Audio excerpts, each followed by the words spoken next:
প্রিয়াঙ্কা, আমি চলে এসেছি আপনাদের সামনে নতুন সুন্দর ব্লগ নিয়ে। আর এটা চলছে আমাদের পুরুলিয়া ব্লগ, আর এটা একদম শেষ পর্যায়ে আমরা এসে পড়েছি। তাহলে চলুন এবার বলি আমরা এবার এলাম কোন জায়গায়।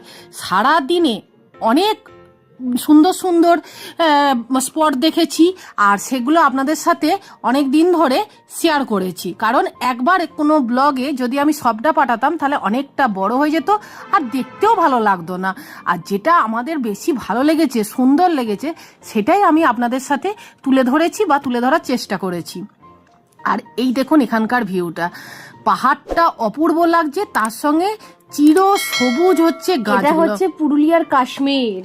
হ্যাঁ, ওখানকার দাদারা বলছিলেন এটা নাকি পুরুলিয়ার কাশ্মীর। তার কারণ হচ্ছে পেছন দিকের যে পাহাড়গুলো রয়েছে, মানে দূরের দিকের যে পাহাড়গুলো রয়েছে, সেগুলো দেখুন এত কুয়াশাতে ঢাকা, মনে হচ্ছে যেন বরফের চাদরে ঢাকা রয়েছে। শুধু বরফ পড়াটাই বাকি আছে এবার। আর যেহেতু সন্ধ্যের সময় মানে পড়ন্ত বিকেলে, সেই জন্য ভিউটা আরো সুন্দর লাগছে। আর গাছগুলো এতটাই সবুজ আর এতটা ঘন, তার কারণ কি বলুন দেখিনি, ওখানে মানুষজন যেতে পারে না, যার ফলে কি হয়, তারা ওপরের ভিউটা আপনারা একবার ভালো করে দেখুন, কুয়াশার মতো পুরো সাদা হয়ে রয়েছে, দেখে মনে হচ্ছে একদম মানে বরফের চাদরে ঢাকা, উপরে মেঘটার কাছাকাছি চলে গেছে।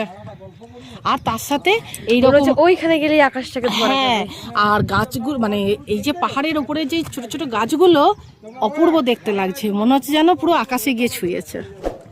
এইখানটা দেখুন, এদিক থেকে মনে হচ্ছে গাছটা পুরো একটা ছবি আঁকার মতন এরম ভাবে নেমেছে, এরম ভাবে এদিক থেকে একটা পাহাড় নেমেছে, মাঝখানটায় ওইখানে পর্বতটা রয়েছে, কি অপূর্ব লাগছে। আমার মনে হচ্ছে ওইখানটাই হাতি আছে আর ওইখানটাই পর্ক আছে, মানে শুয়োর। তো পর্বতমালা দেখুন, এটা একটা ওটা একটা, ওই যে ওই দূরেরটা দেখা যাচ্ছে সোনামা আমার ইয়েতে মোবাইল ছবিতে, হ্যাঁ দেখা যাচ্ছে ওইখানে দেখুন একটা পর্বত, কত চোখ একদম জুড়িয়ে যাচ্ছে আর যেতেই চলছে। এখানে যেমন হাওয়া আর তেমনি এত সুন্দর প্রকৃতির অপরূপ দৃশ্য, প্রকৃতি এখানে একদম ঢেলে দিয়েছে তার রূপ।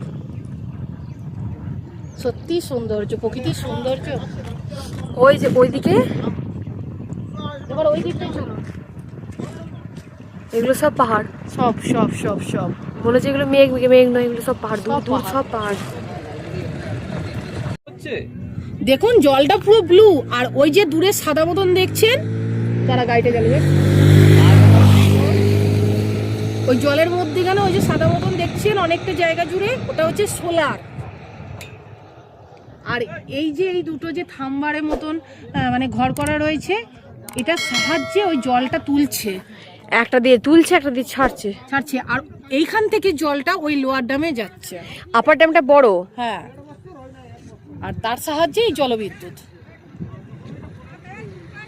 এখানে গাছগুলো দেখুন, দারুণ লাগছে, চারপাশটা প্রকৃতিতে এত।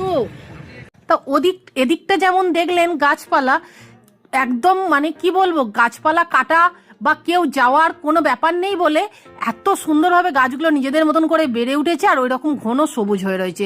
আর পুরো এদিকটা দেখুন পাথর দিয়ে প্রাচীর ঘেরা, একদম ওই দিকটা হচ্ছে পুরো গাছপালা, আর এদিকটা হচ্ছে রাস্তার দিকটা করে দিয়েছে। এটা হচ্ছে এখান থেকেই মানে প্রশাসন থেকে এইভাবে এটাকে তৈরি করে দিয়েছে মানুষজনের যাতায়াতের সুবিধার্থে। আর যেহেতু এখানে আবার জলবিদ্যুৎ কেন্দ্রগুলোও রয়েছে, যার ফলে ওদের সিস্টেমেটিক ব্যাপারটা একটু অন্যরকম। আর এই দেখুন কত পলাশ ফুলের গাছ, যেটা কিছুদিন পর যদি যেতাম আরো দেখতে দারুণ লাগতো, পুরো পলাশ ফুলে একদম ছড়াছড়ি হয়ে যেত, তাই না বলুন। আর এই রাস্তা ধরে এবার আমরা বাড়ির পথে রওনা দিলাম, কারণ হচ্ছে আমাদের সারা দিনের যে 11টা আমাদের ভিউ পয়েন্ট দাদা দেখাবেন বলেছিলেন, সেটা দেখিয়েছেন, আর আমরা খুব সুন্দরভাবে উপভোগ করেছি, আমাদের তো দারুণ লেগেছে। আপনাদের কেমন লাগলো পুরুলিয়া সফর? দারুণ না বলুন? একবার গিয়ে ঘুরে আসবেন সকলে মিলে, দেখবেন মন ভরে যাবে। আমাদের ব্যস্ততম যে সাংসারিক জীবন, তার থেকে অনেকটা আলাদা, খোলামেলা একটা সুন্দর জায়গা, সুন্দর পরিবেশ, দারুণ। আর এই দেখুন সামনে পাহাড়টা দারুণ লাগছে, মনে হচ্ছে যেন একদম কাছের গোড়ায়, পাশ দিয়ে এইরকম যে রাস্তাটা আর সঙ্গে এইরকম পাহাড়।